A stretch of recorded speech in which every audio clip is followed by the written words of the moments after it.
Hello बच्चों, मैं आशा करता हूं आप सभी फिट फाट होंगे। मैं हूं विनोद और आज डिस्कस करेंगे आपके सामने कोचिंग कब ज्वाइन करना चाहिए। बहुत बच्चों के मन में ये प्रश्न आता है, मन में ये बातें आती है, ठीक है। और ये पूछते हमसे कि सर रियल में कोचिंग कब ज्वाइन करना चाहिए अगर देखा जाए तो मेरा मानना ये है कि जो भी बच्चे 4 से लेकर 10th में पढ़ रहे हैं उनका, 11 12 वाले का और 11 12 के साथ साथ नीट जेई का जो तैयारी करने वाला, 3 कैटेगरी में हमने बांट रहा है। तो देखिए, कोचिंग कब ज्वाइन करना चाहिए। सबसे पहला अगर कैटेगरी की बात करें तो क्लास वो स्टूडेंट जो 4 से लेकर 10th में है, मत मीनिंग ये हुआ कि जो स्टूडेंट स्कूलिंग लेवल पे है, यानी सिर्फ स्कूल जाते हैं, ठीक है। उन बच्चों के लिए उन बच्चों को कोचिंग कब ज्वाइन करना चाहिए। तो देखिए, जो बच्चा स्कूल जाता है तो हो सकता है स्कूल का टाइमिंग मॉर्निंग हो या टाइमिंग आफ्टरनून में हो, सेकेंड शिफ्ट में भी हो सकता है। तो बच्चे क्या करते हैं, जब जिस बच्चे का तैयारी अच्छी चल रही है तो पेरेंट्स क्या करते हैं, उन बच्चों को, जो बच्चा का बेस बहुत अच्छा है, स्कूल में अच्छे मार्क्स लाते हैं, अच्छे डेडिकेशन के साथ पढ़ाई करते हैं, तो पेरेंट्स क्या करते हैं, उनको कोचिंग ज्वाइन करवाते हैं। कौन से के लिए? या तो प्री फाउंडेशन या फाउंडेशन बैच देते हैं। तो कोचिंग ज्वाइन करवाने यानी ढूंढते हैं कि इनको कहीं फाउंडेशन बैच लगा देते हैं जिसमें बेसिक थोड़ी सी अच्छे से पढ़ाया जाएगा। बेसिक एडवांस लेवल का, जैसे कोई जेई नीट लेवल का तैयारी करवाया जाएगा, 9 10 से ही स्टार्ट करवा देते हैं। तो कोचिंग का जो सही सिलेक्शन है ना, टाइम जो होता है, जैसे अगर आपका अप्रैल में सेशन चालू होता है तो आप मान कर चलिए जल्दीबाजी में कोचिंग नहीं लगाइए। जैसे अप्रैल में सेशन चालू हुआ, अप्रैल में ही पेरेंट्स क्या करते, कोचिंग लगा देते, नहीं। आप 2 ढाई महीने, 2 से 3 मंथ्स जो है सब पहले स्कूलिंग लेवल को, स्कूल बच्चे को जाने दीजिए, स्कूल में पढ़ने दीजिए। उसके बाद जब कठिनाई आने लगे बच्चे का, ठीक है, उसके बाद आप कोचिंग लगाइए। मान के चलिए अगस्त से आप कोचिंग लगाइए, ठीक है।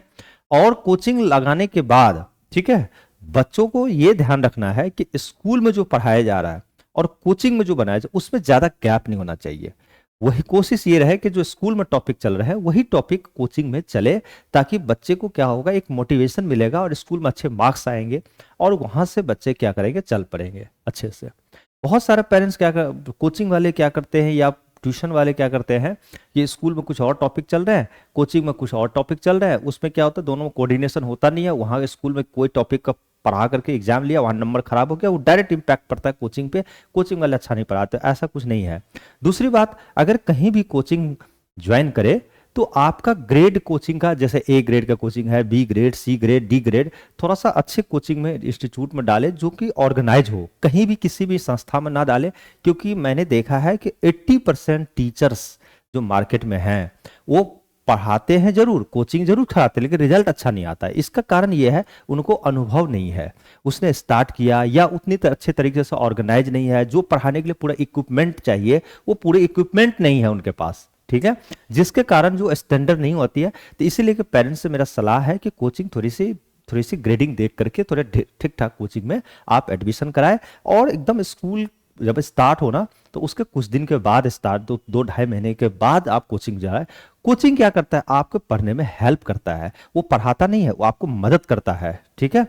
और जो बच्चे, अगर मान लिया जाए 4 से लेकर के 8 क्लास में है, 4th to 8 में है, तो इनके लिए प्री फाउंडेशन के बैच स्टार्ट होता है। तो प्री फाउंडेशन बैच जो आपके क्या होगा कि स्कूलिंग लेवल का तो आप पढ़ेंगे ही, साथ साथ जो है स्कूलिंग के अलावे, जैसे बच्चे इन फ्यूचर में उसको चाहते हैं कि थोड़ा सा जेई नीट करवाएंगे, तो अब ये ही बेस अच्छा कराएंगे, तो प्री फाउंडेशन बैच में डालिए। हर संस्था में प्री फाउंडेशन बैच चलता है, जैसे हमारे करियर प्लेटफॉर्म में हर ब्रांचेज में चलते हैं, ठीक है। तो उसमें क्या करते हैं, जैसे बच्चे का जो स्कूलिंग लेवल का जो बुक है वो तो पढ़ाते ही है, plus RS Agarwal, RD Sharma के बुक्स के अलावा भी काफ़ी सारे एडवांस लेवल का क्वेश्चंस होते हैं उसी स्टैंडर्ड का। जैसे 8 में है ना, तो 8 स्टैंडर्ड का ही क्वेश्चन थोड़े से स्टैंडर्ड लेवल का करवाते हैं, ताकि बच्चे का थोड़ा सा IQ लेवल भी हम बढ़ाते हैं उसका, ठीक है। और अगर बच्चा 9 10th में है तो इस समय से भी आप जो है उसको तैयारी करवा सकते हैं। 9 10th में है तो थोड़ा सा बेसिक तो स्कूल लेवल का करता ही है, साथ साथ एडवांस लेवल पर करे, जैसे R S Agarwal, R D Sharma, कुछ कोचिंग का खुद का अपना असाइनमेंट्स होते हैं थोड़ा स्टैंडर्ड, ताकि उसका लेवल बढ़े और इन फ्यूचर में जा करके आपको नीट जेई के लिए वो बेस तैयार हो। ठीक है, बहुत सारा स्टूडेंट क्या करते हैं, जैसे एनटीएससी के एग्जाम देते हैं, जैसे एनटीएससी का हो गया, जैसे केवीपीवाई के एग्जाम दिया, उसके बाद जो है आपका ओलंपियाड के एग्जाम देते हैं। ये सब एग्जाम आपको देना चाहिए। जानते क्या इससे होगा, इस बहाने से तो कम से कम आप तैयारी करेंगे, जैसे मैथ्स ओलंपियाड दे रहे हैं, साइंस ओलंपियाड दे रहे हैं, उस बहाने से आपका अच्छी पकड़ बनेगी। तो इसलिए करके आपको ध्यान रखना चाहिए। तो कोचिंग कब ज्वाइन करना चाहिए पता चल गया ना, एकदम स्कूल ओपन हो तुरंत नहीं, स्कूल जैसे स्टार्ट हो तुरंत नहीं करना चाहिए। ठीक है, दूसरी बात, अगर जो बच्चा 11th-12th में है, जो सिर्फ स्कूलिंग लेवल का तैयारी कर रहा है, उनका मतलब वो ये सोच लिया कि मुझे स्कूल का जो सिलेबस है ना वही पढ़ना, मुझे जेई नीट से कोई मतलब नहीं है। अगर मतलब भी है तो पहले वो सोच रहा है कि हमारा स्कूल खराब ना हो, स्कूलिंग लेवल पर अच्छे मार्क्स आए। तो हम बात करें वो कब ज्वाइन करना चाहिए। देखिए, जैसे अगर आप 10th करते हैं तो 10th करने के बाद जब 11th में जाते हैं, अगर आप 11th में साइंस रखते हैं सपोज करें, तो साइंस रखने में 10th का सिलेबस और 11th का सिलेबस में जमीन और आसमान का डिफरेंस है। 10th का सिलेबस 12th का सिलेबस में जमीन और आसमान का डिफरेंस है। तो इसलिए आपको इंस्टीट्यूट का सबसे पहले सिलेक्शन बहुत जरूरी है कि किस ग्रेड का, एकदम सब एकदम हाई लेवल का कोचिंग में चले गए ब्रांड के नाम पे, और वहां आप जाकर के वहां पर कुछ आपको पढ़ा ही नहीं रहा है, आपका जो स्टैंडर्ड है वो कुछ एडवांस लेवल का पढ़ा रहे हैं, तो वहां प्लीज मत जाइए। पहले आप अपना लेवल देखिए, आप अपना बजट देखिए, और कोचिंग का एक सिलेक्शन कीजिए। ए ग्रेड का कोचिंग है, बी ग्रेड का है, सी ग्रेड का है। A grade, B grade, C grade में कोई ज्यादा डिफरेंस नहीं है, आपकी कैपेबिलिटी होनी चाहिए उसको समझने का। ठीक है, तो कोचिंग का सही सिलेक्शन कीजिए, और कोचिंग स्टार्टिंग में ही ज्वाइन करना पड़ेगा आपको, क्योंकि अप्रैल का सेशन अगर आपका स्टार्ट हो रहा है तो अप्रैल से ही आप स्टार्टिंग से ही कोचिंग ज्वाइन करें। इससे क्या होगा कि आपका स्कूलिंग जो स्कूल में जो सिलेबस चलेगा उससे हमेशा एक यूनिट जो है, एक चैप्टर जो है, आप कोशिश करें कि आगे आगे आप पढ़े, ताकि स्कूलिंग का जो सिलेबस है वो बहुत मजबूती से रहे। ठीक है, मजबूती से आपके चले। और क्या होता है कि मैं बताता हूं कि जब स्कूलिंग लेवल पर आप तैयारी करते हैं ना, तो अगर बढ़िया परसेंटेज लाने के लिए 11th-12th में, तो आपका अगर बेस बहुत अच्छा हो गया तो समझिए वहीं से आपका जेई नीट निकल जाएगा। ठीक है, तो ध्यान ये रखना है कि कोचिंग ना स्टार्टिंग से, और बीच में क्या होता है, कई स्टूडेंट मैंने देखा है जहां फीस पूरी दे दिया तो वहां तो स्टूडेंट बंद जाते हैं पूरे साल भर, वो कहीं नहीं इधर उधर डाइवर्ट होगा। लेकिन कई जगह बच्चे देखते हैं मंथली हिसाब से फीस देते हैं। ठीक है, तो मंथली हिसाब से फीस देते हैं, और वहां पे क्या होते हैं कि जैसे एक बार टेस्ट में या स्कूल में मार्क्स कम हुआ, स्टूडेंट क्या करते हैं, ट्यूशन छोड़ देते हैं, पर चलते चलते दूसरे ट्यूशन में। ऐसा गलती कभी ना करे। देखिए, स्टडी और लर्निंग में डिफरेंस है। ठीक है, कोचिंग आपको लर्न कराएगा, स्टडी खुद करना होगा, और तुरंत मार्क गिर जाने से, आप कोचिंग स्विच कर जाने से आपकी फ्यूचर खराब हो जाएगा। आपको मार्क्स कम आए, मार्क्स ज्यादा आए, कोई दिक्कत नहीं है, आपको मेंटेन करना है, मेहनत करना है। जल्दी में कोचिंग नहीं आपको हट छोड़ना है।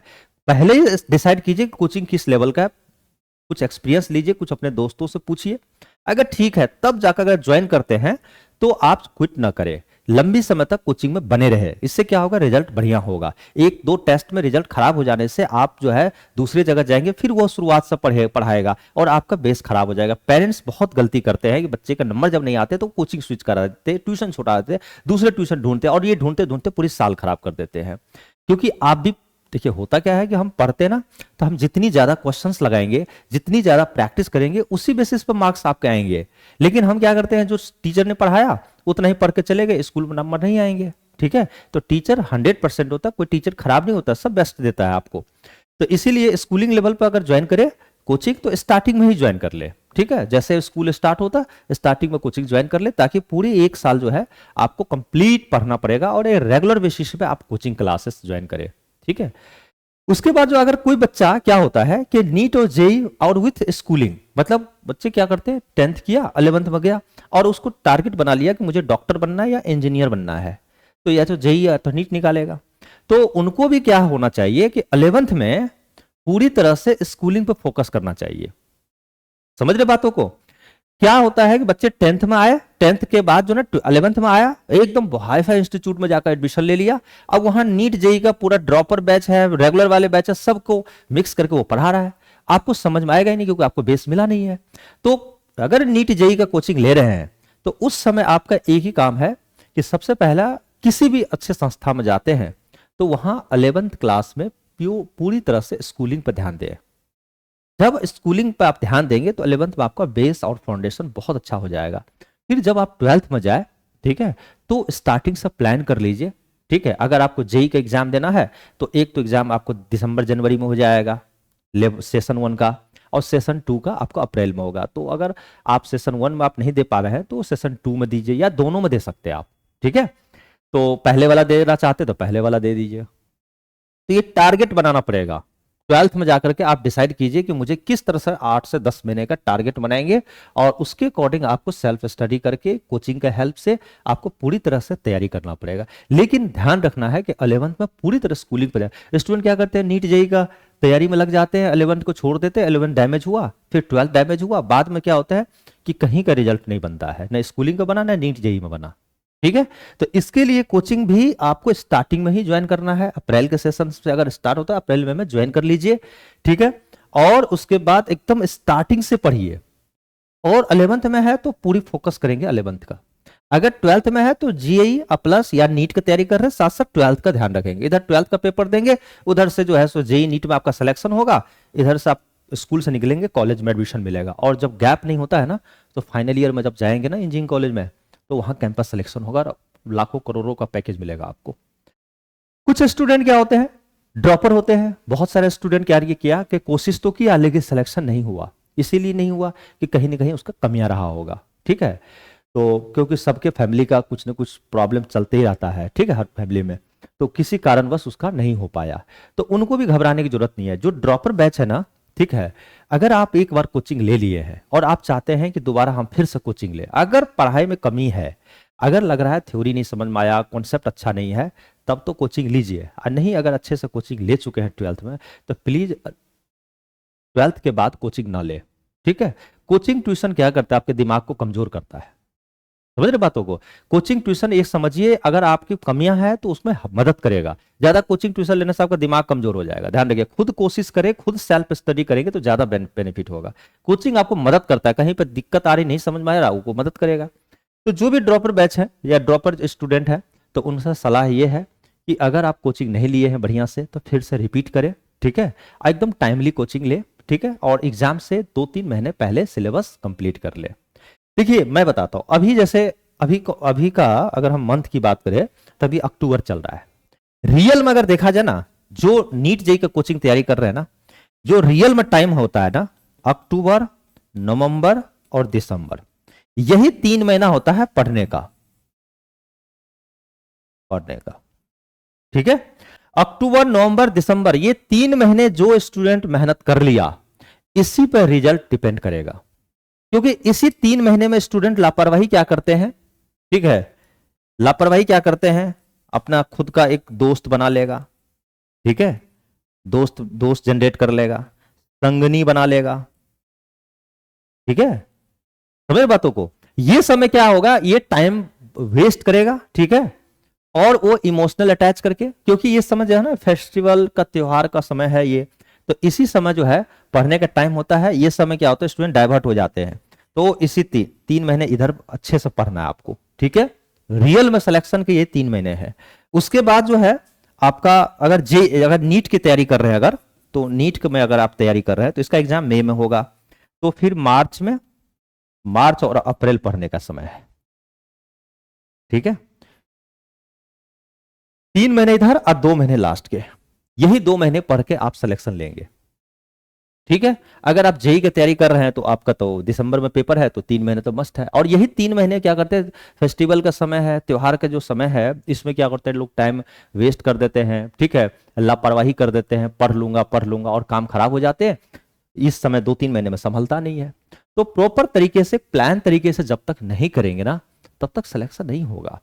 तो क्या समझ में आ गया ना, जब भी नीट जेई का कोचिंग करे तो पहले 11th का फोकस करे, स्टार्टिंग का सेशन में ज्वाइन कर ले। ठीक है, और कंप्लीट 11th पढ़े, उसके बाद 12th में जाकर जेई नीट के स्टार्ट करे। लेकिन अगर स्कूलिंग लेवल पर सिर्फ तैयारी कर रहे हैं, तो आपको स्टार्टिंग सेशन से ही स्कूलिंग पे फोकस करना चाहिए।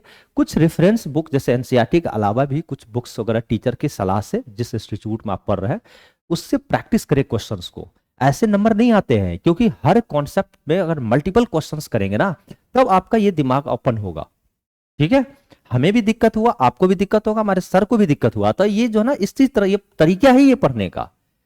तो मैं आशा करता हूं कि आपको अच्छा लगा होगा वीडियो। ठीक है, तो wish you all the best. Thank you career platform.